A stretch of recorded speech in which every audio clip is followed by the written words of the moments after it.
Yes, good evening. My name is Wallace Gator Bradley, and y'all know me as the urban translator. I'm also the host of the Bradley Report. I'm the president of United in Peace, Inc. This show that we bring it to you today is very important and very significant because, as you know, this is Black History Month. But before I get too far into the show, I want to let all my listening audience know that this show is brought to you because of the research done by the chairman of United Peace, Inc., none other than my wife, Terry Marsh. We're talking about the continuing corporate synthetic or systemic, I got to get that word, continued racism to make sure that a Black man or a Black woman can get their fair share in this franchise thing, okay? Corporate systemic racism in McDonald's. On the show today, it's two brothers, Jim Bird, Daryl Bird. They're part of a suit that's involving probably 75 other McDonald's franchisees, and it's against McDonald's, okay? And we got brother Kahari Nash, okay? Each one of them going to introduce themselves to you, since you know who I am. I'm going to start with brother Kahari. Could you let the viewing audience know who you are? Yeah, I'm Kahari Nash. I'm the founder, chairman, president, and CEO of KCM Group Limited. Okay. Brother Jim. Hi there, Jim Bird. I am a McDonald's franchise in Memphis. Glad to be here today. Thank you. Okay. And the short brother, the little brother up top, the one I call the bird number two. This brother Daryl. Introduce yourself, sir. My name is Daryl Bird. I'm an owner-operator, originally from Detroit, Michigan, but I live in Memphis, Tennessee, where I own two restaurants, two McDonald's franchises, and really honored to be on your show. Thank you for what you're doing to put the information out there where it needs to be. Okay. You know, we had a protest on February 22nd. And it was the first day of a 90-day Don't Be Fooled educational protest against systemic racism in McDonald's. So I want to start this off with brother Kahari. Can you give a breakdown of the purpose of the 90-day protest that started on February 22nd in front of McDonald's global corporate office here in Chicago? The protest was Brother Kahari, yeah. Yeah, the protest was to educate the Black community on the class action Bird et al. Versus McDonald et al. And the 77 individual lawsuits filed, Crawford et al. Versus McDonald et al. So that the world can know what was going on with McDonald's and the systematic racism, and to educate the people on what we're asking of McDonald's. As you know what I mean, we're asking for damages, but we're also asking for programmatic changes to break the systematic racism cycle that has been going on in McDonald's, and it's also going on in corporate America as a whole and on Wall Street. Okay, brother Daryl. Yes, sir. You know, you the one that threw that powerful fist up at McDonald's. They thought you was gonna throw a rock up at the window. Could you explain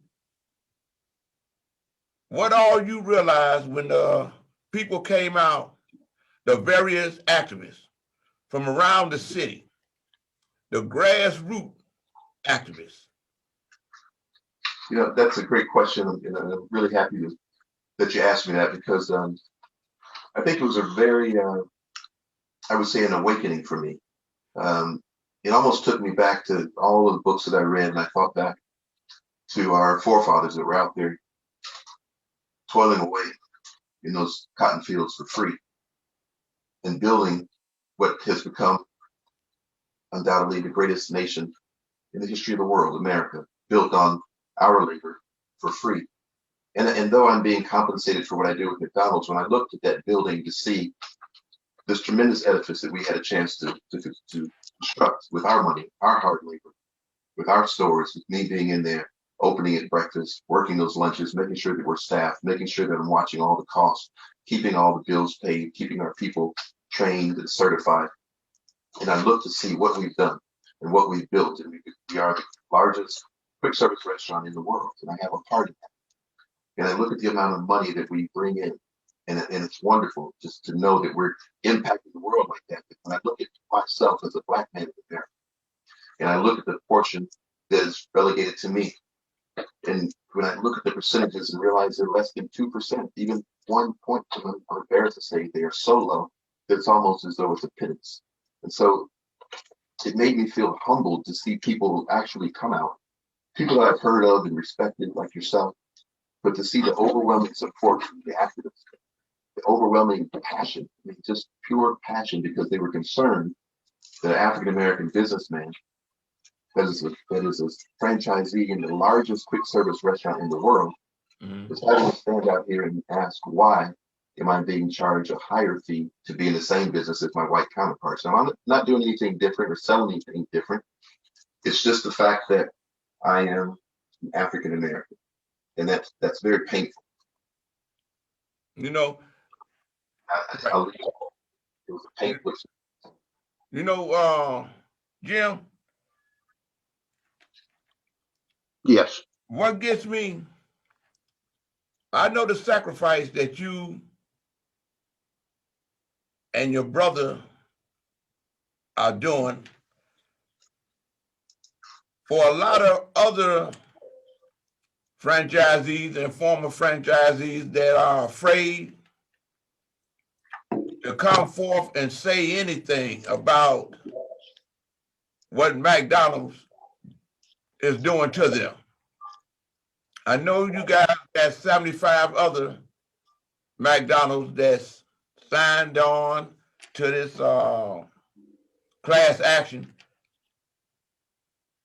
But could you expound on to me how some of the things that a lot of the McDonald's that has been pushed out? You know what I mean?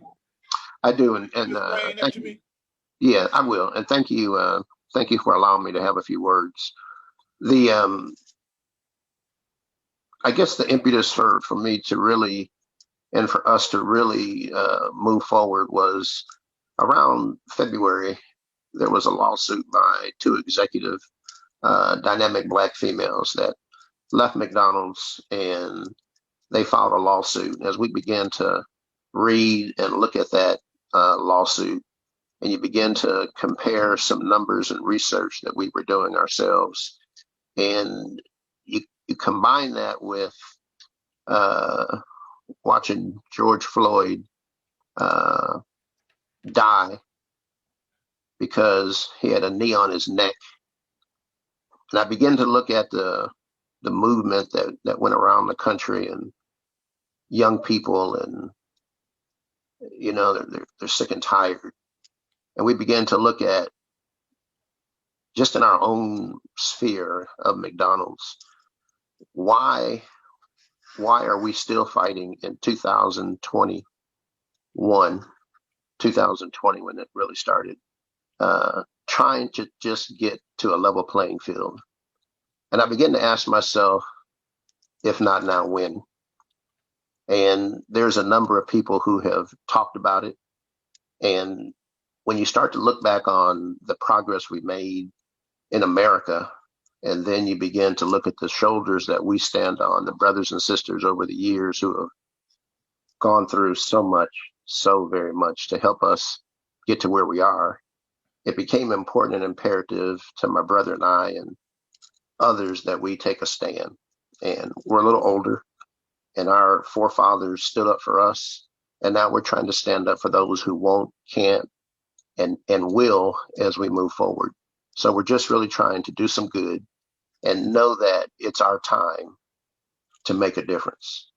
And You know, if not us, who? And right, so we're not asking the question anymore. If not now, when is now? And right, and we are the who right, that will get others to join and to battle with us. right. You know, as you were saying that Monday, I didn't realize that if you spell now backwards, it's spelled one. You know, WON. Mm-hmm. So it's now time for us to one. You know, I'm urban translating. Some people might say win. So now it's time for us to one because it's now. You know what I mean? You know, Absolutely. I was talking to Kahari yesterday, and in Chicago, Cirillo McSwede is legendary. I know he's legendary to everybody that knows Cirillo McSwede, the Yep. Panamanian track star, Absolutely. the financial man that helped Martin Luther King, Reverend Jackson, you name them all, too. Great man. Yes. But he had two McDonald's. And even though I was walking past there, the McDonald's are still there, one on State and one on, I think it was on 22nd and something in King Drive. I never thought to ask if it was still owned by Cirillo McSween's family because I know he has deceased. Then I read this article in Fortune magazine where they had my friend, you know, my family know him very well. I know him very well. Brother Rogers, who's on the board of McDonald's. And when you guys filed your suit in September, in my opinion, all of a sudden you saw where McDonald's started pushing all the various African Americans that's tied in or who they brought on board or who's with McDonald's. I know he's been on the board for years. But when they went and hired Miss Lynch, the black attorney, because of your suit, then they do the Fortune story because of your suit, because that was mentioned in the story. Right. But one of the things I read, as he was saying all the wonderful things that McDonald's has done, and he made mention about Cirillo McSwede. He made mention about the Fifth Ward Alderman's father owning a McDonald's. He made mention of the black-owned McDonald's that was in Navy Pier and I think in McCormick Place. So as the story was out, you know, we that have an opinion can put it up on Facebook and then give our comments. My question was this. I don't know if you guys know, but I want my viewing audience to know during this Black history. They're asking questions during Black history is culturally wise, or they will erase our history. Now, and the question I asked him is those restaurants still owned by someone black? If not, who own them? And why is it that they no longer own them? You know, because one of you birds or somebody enlighten me? What if you may know anything about the other black McDonald's across the country, including the one in Chicago that's they Let may me, have been pushed out? yeah, let me try to answer your question. I'm not sure about Cirillo's exact situation as it's unfolded, but I will know. But one thing I do know is I talked to a wise brother actually a little bit ago, and he said, in response to your question about our member of the board of directors who came out, in his life, he said that he would never check out of being black. And that's very, very powerful during Black History Month. Sometimes you can never forget where you came from. Right. And our job is to make sure that we represent when we do get in the door and not try to downplay, pacify, or, as they say, blackwash a situation. There's a brother that I remember, and I believe this, is we don't want to hurt the goose that laid the golden egg. Brother Reggie Webb out in California, he's a black McDonald's operator as well. And he said, we don't want to hurt the goose that laid the golden egg. We just want some more eggs. Mm-hmm. And on top of the more eggs, we want to catch up on the eggs we didn't get.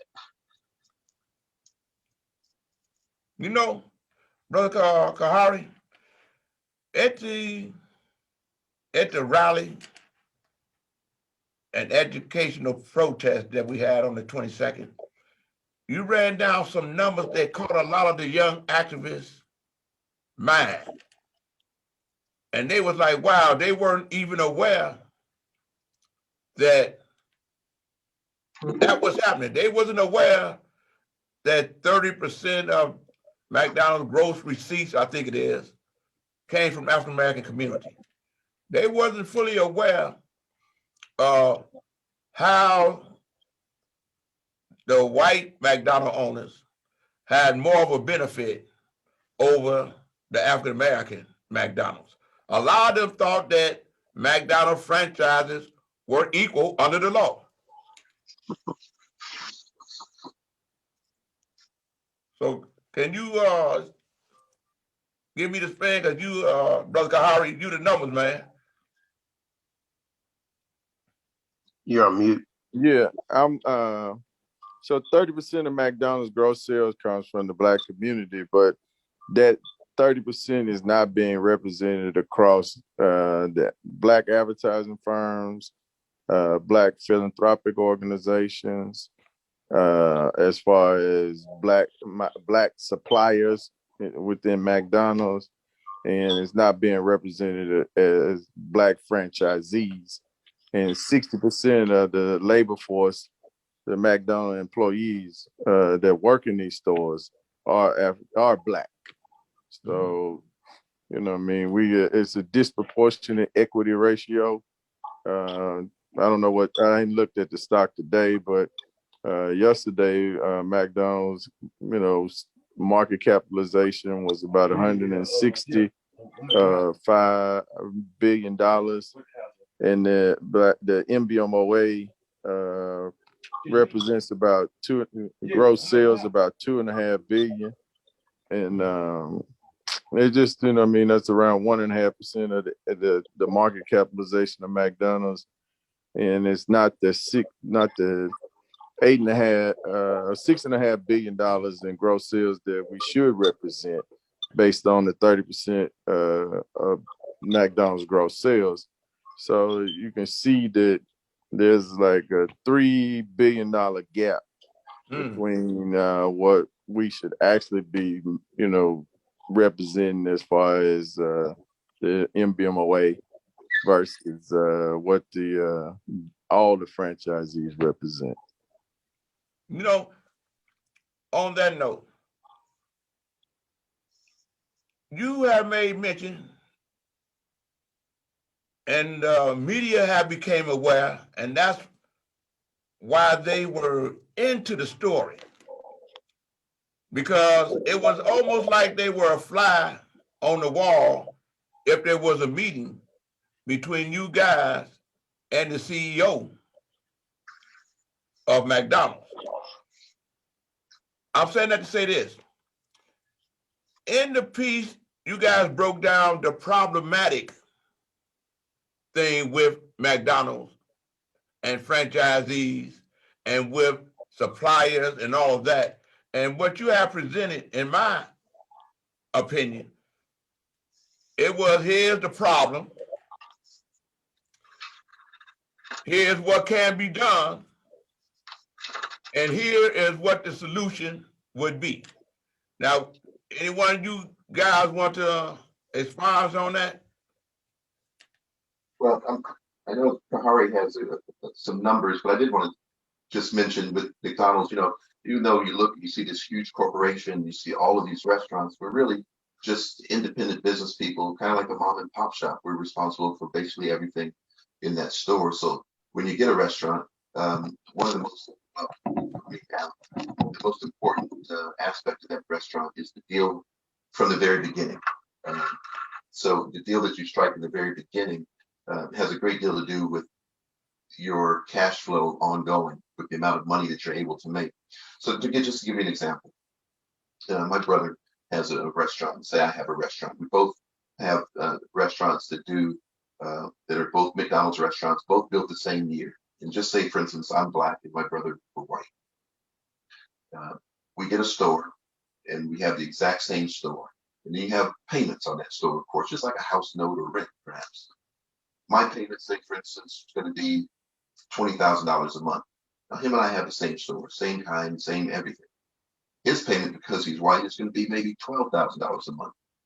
Not why that is, but as we've extrapolated these numbers, that is the fact. The Black McDonald's operators are charged more in rent than their white McDonald's operators. And that's a problem right away, because from a number of reasons. Number one, less sales, less cash flow, less money to reinvest into your business with, less money to pass down to your children, and then less of a legacy that you leave for the next generation.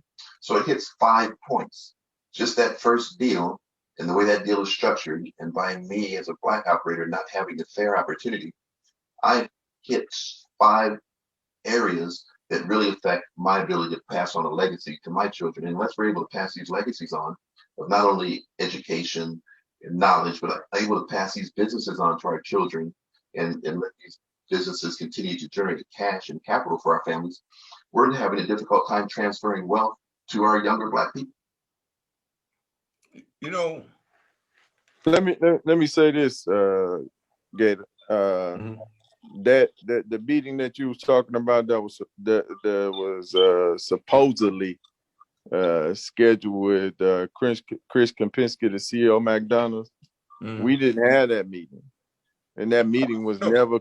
That meeting was set, but it was canceled. Right. You explain why it was canceled. I don't know, but I do know that it was canceled, and we you know what I mean, we still stand ready and willing to meet. But first of all, there has to be a meeting, and there has to be an objective for this meeting, and that objective should be for them to come to the table with an adequate settlement and to implement the programmatic changes that we, presented with, from top to bottom. And in order for them to do right by the birds and the former 77, they got to implement a growth mechanism. And the only way you can achieve growth is by capital, money.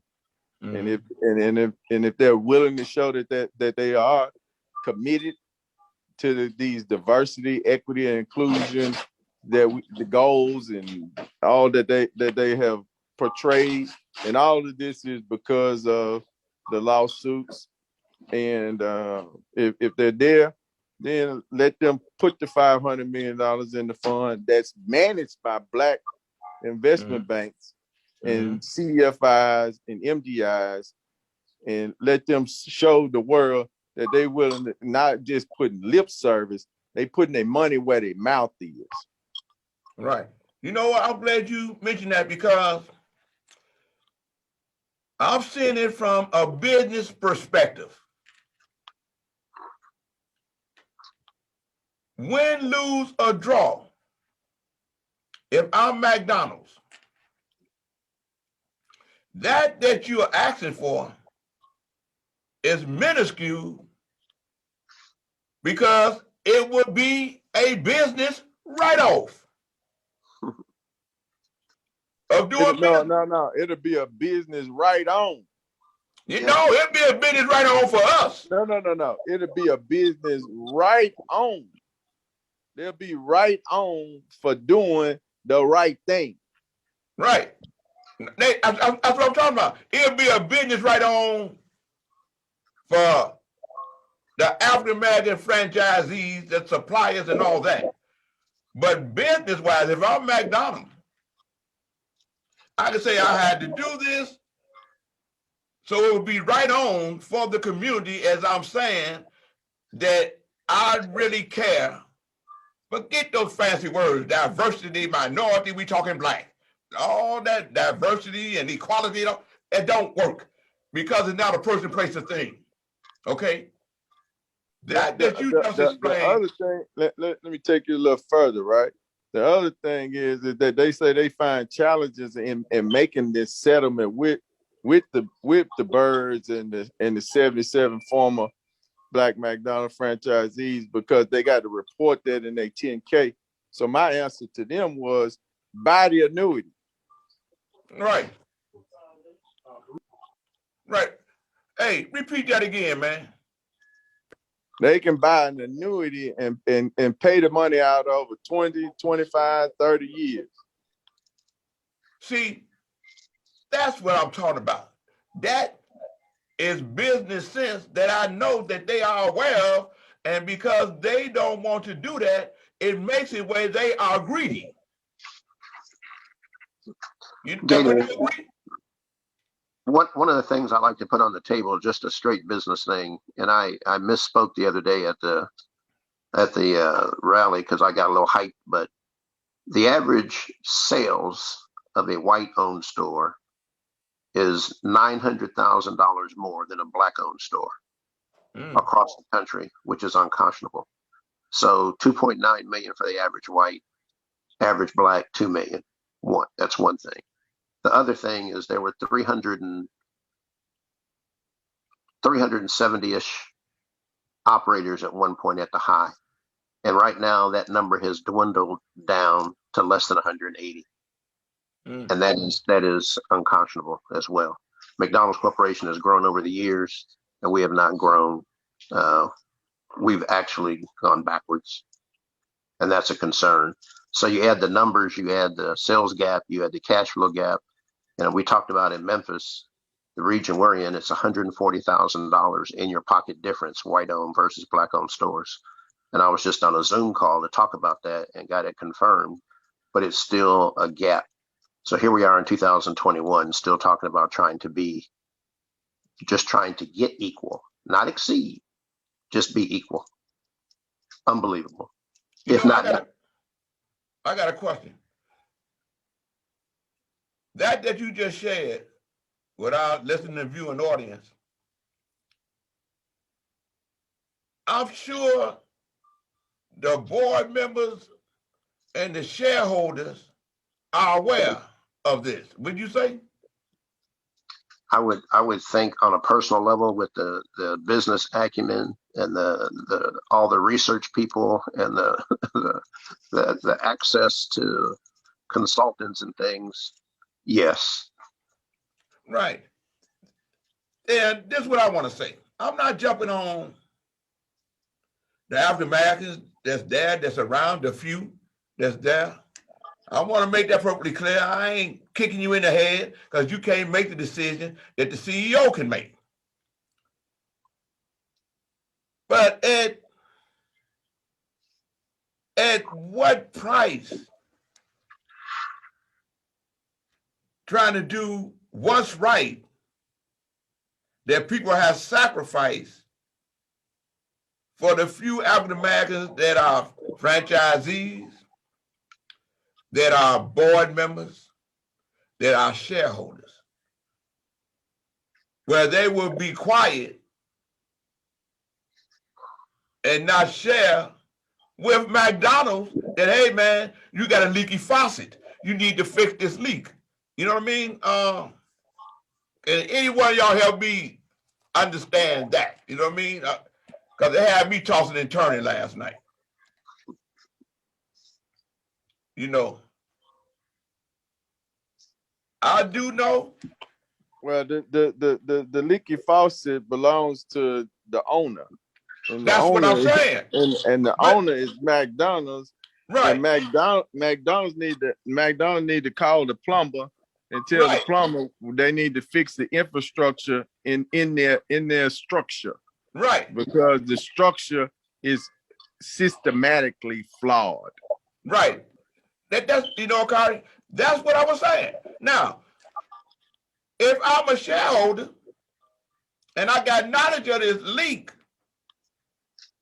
it's incumbent on me to let McDonald's know that, hey, dude, you got to fix that leak because the money that I've invested in buying the shares in this company is depreciating because what ain't right is going to be exposed and it's going to cost me. And if I'm a board member, it's encompassing upon me, black, white, Hispanic, man, woman, transgender, whatever it is. If you're a board member, if you really care about McDonald's being right, I would feel it's encompassing on you to say, hey, Mac, there's a leak that can be fixed. I'm glad you said that, because the shareholders, if they don't push the corporation to do the right thing, that means that they are complicit That's what with I'm what saying. the corporation is doing, which means that they have exposed themselves to litigation. That's what I'm saying. That's why we having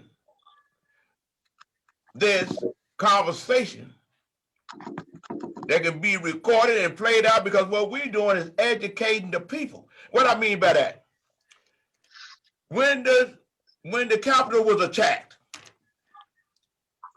on January the 6th, it was the children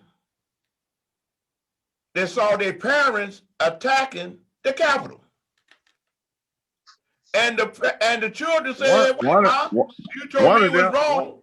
One of them was a white McDonald operator from Kansas City, Kansas. That's what I'm talking about. Hey, check this out. You can rest assured that individual probably told their children, don't be with Black Lives Matter movement. That's what I'm getting at. And he posted it on his Facebook page. Man. He was proud of it. Right. Well, hey, well, that's a part. That'll be the next lesson for day 4 of this 90-day protest. A lot of people have been asking me what we're going to do next. And you know, Kahari, I kind of want them to see what we do next as opposed to telling them what we're going to do. We got 90 days to show them what we doing to educate the people instead of telling them what we going to do so they can try to block what we doing. What do you think about that? I think that's a good strategy. I think that right now they worried because they don't know what we're gonna do next. So let's just give them a little time to keep thinking and wondering and tossing and turning and trying to figure out what we gonna do next. But very rest assured, we gonna do something big. We're gonna be bold, and we're gonna be very visionary in what we do next. Yeah. Hey, well, it's about that time, but we must be having fun because you know time flying. But boy, one thing I say is my understanding, and I want my viewing audience to know, and you brothers that's McDonald's franchisees, and brother Kahari, you know about that stock thing and all that because you be watching that. When is the shareholder meeting for McDonald's? Don't they got a meeting coming up because the quarter is almost over, about to start, ain't it? March. Yeah, March. I'll get you the exact date for the board member Okay. Okay. Hey, I know you guys are busy. One thing I can share with my viewing audience, during this 90 days, this is day number 3. I can tell y'all that there's a tour that's happening, letting the people know around the world that McDonald's got to get right, because no longer will we be Mac food. That's FOOLED. Because we got verifiable, documented facts. And with that, I want to say, hey, man, I appreciate y'all. Because, you know, I'm just now learning about this Zoom. You know, I just dance to that song. Ooh, Zoom, yeah, you know. But I want to say I appreciate y'all helping me to educate our people so that they may have a friend or a relative that's a stockholder of McDonald's to inform them in case they didn't know what the Mac is doing. And with that, I want to say, to God be the glory. That's our story. And don't be Mac food. Hey, and wherever you go, wear your mask. Or be a GOAT, the greatest of all time. And when the shot comes, don't be afraid to take that shot. You be a good player. Have a nice one. Peace. Thank you.